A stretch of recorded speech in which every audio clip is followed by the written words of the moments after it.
وزیر اعظم نے کہا ہے کہ دہشت گردی کے خاتمے کے لیے سیکیورٹی فورسز کی قربانیاں دے رہی ہے اور ان قربانیوں کو سلام پیش کرتے ہیں. بخاری صاحب, افغان حکومت اور فتنہ الخوارج کے گٹھ جوڑ سے متعلق تو ہم ہمیشہ پروگرام میں بات کرتے رہے ہیں کہ ان کا جو بانڈ ہے وہ سب کے سامنے ہے. اب شواہد بھی مزید سامنے آ رہے ہیں اور فتنہ الخوارج کے 4 دہشت گردوں کو جہنم واصل کیا گیا ہے. وہیں پہ افغان نائب گورنر کا بیٹا بھی شامل ہونے کا انکشاف سامنے آیا ہے.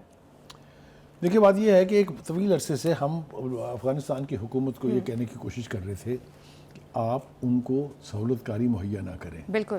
آپ ان کو بارڈر سے بہت پیچھے لے جائیں, آپ ان کو اسلحہ نہ حاصل کرنے دیں, آپ ان کی فنڈنگ نہ ہونے دیں. لیکن ہمیشہ ہمیں کہا جاتا تھا کہ جو آپ کے لوگ ہیں آپ لے جائیں ان کو. بالکل. لیکن یہ جو گورنر صاحب, کیا نام بتایا آپ نے ان کا, گورنر صاحب مولوی غلام محمد احمدی جو ہیں, یہ باغدیس کے نائب گورنر ہیں, ان کے بیٹے اگر ریڈنگ پارٹی کے اندر شامل ہوں گے, آ کے حملہ آور ہوں گے یہاں اور مارے جائیں گے, تو پھر مجھے بتائیے اس کے بعد کون سے ثبوت کی ضرورت رہ جاتی ہے باقی. ہم ایک طویل عرصے سے کہہ رہے ہیں یہ طالبان پنپ رہے ہیں آپ کے وہاں ملک میں, آپ کی آنکھوں اور ناک کے نیچے. بار بار یاد دہانی کرائی گئی. آپ کو یاد ہوگا ہمارے ملٹری ڈیلیگیشنز گئے, ہم نے ٹی پی کی لیڈرشپ کے ساتھ مذاکرات کیے, ہم نے کابل گورنمنٹ جو ہے اس وقت طالبان کی حکومت, ان کے ساتھ بے پناہ راؤنڈز آف ٹاکس کی. یہ دیکھیں نا, ہم اپنے ناظرین کو دکھا دیں کہ یہ ان کے والد ہیں اور یہ ان کے بیٹے ہیں جو اس حملے میں اور باقاعدہ تربیت لی ہے اس نے. یہ بتائیے طالبان کا تربیتی مرکز میں تربیت افغانستان کیسے ہم پر کسی قسم کی الزام تراشی کر سکتا ہے, اور وہاں کی حکومت جو ہے انہیں کیوں ہماری بات نہیں سننی چاہیے, اور اس کے علاوہ کون سا ثبوت چاہیے آپ کو. ایک دوسری بات جو تکلیف دہ بات ہے, جو اسلحہ ان لوگوں سے برآمد ہوا ہے وہ پھر وہی نیٹو کا چھوڑا ہوا اسلحہ ہے. نیٹو ٹی پی کو تو دے کے نہیں گئی تھی نا, نہ یہ وہاں کے عام افغانز کو جنہیں وہ کہتے ہیں کہ یہ آپ کے لوگ ہیں, ان کے سپرد تو نہیں اسلحہ کر کے گئی تھی نا, وہ تو اس نے حکومت کے سپرد کیا تھا نا. تو پھر یہ کیسے پہنچ گیا ان تک؟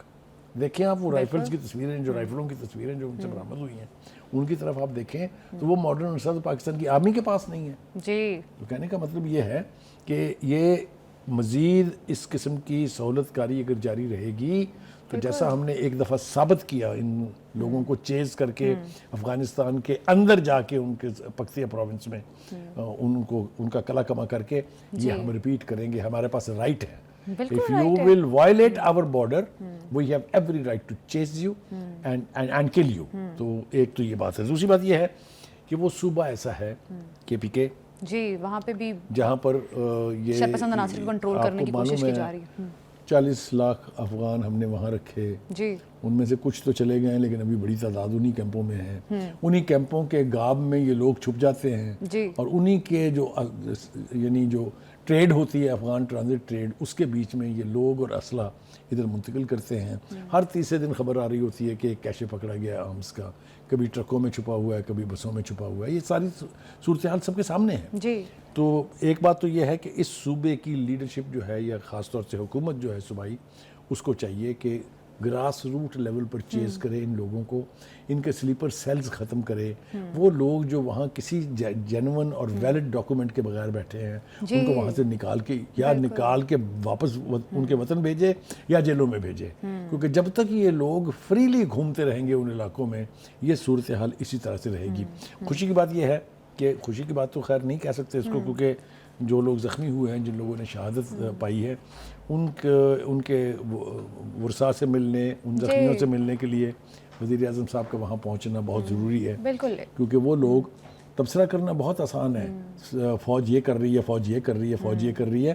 میں ان تمام لوگوں سے جو اس قسم کی انگلیاں اٹھاتے ہیں, ان سے کہنا چاہتا ہوں کہ ذرا دور آتے ہیں, بارڈر پہ گزار کے تو آئیں, تاکہ آپ کو پتہ تو چلے یہ کہ سینے پہ گولیاں کھانے والے لال کن ماؤں نے پیدا کیے ہیں. آپ تو صرف اقتدار کے حصول کے لیے صبح سے شام تک تبرہ بازی کرتے رہتے ہیں نا, لیکن بارڈروں کے اوپر گولی کھانا یہ بہت مشکل کام ہے. کیونکہ وہ گولیاں کھا رہے ہیں تو قوم کو یہ پیغام دے رہے ہیں کہ سو جاؤ عزیزوں کے فصیلوں پہ ہر ایک سمت, ہم لوگ ابھی زندہ و بیدار کھڑے ہیں. یہ ان کی وجہ سے ہے کہ میں اور آپ چین کی نیند سوتے ہیں. بالکل فوج کو اس چیز کا کریڈٹ جاتا ہے, جس طرح سے ملک کا دفاع کرتی ہے فوج, اور جس طرح سے وزیر اعظم شہباز شریف نے فوج کو خراج تحسین پیش کیا ہے. ڈیفینیٹلی ڈیزرونگ ہے ہماری پاک فوج. اسی کے ساتھ پروگرام سے ہمیں دیجیے اجازت, کل پھر ملاقات ہوگی. اللہ حافظ.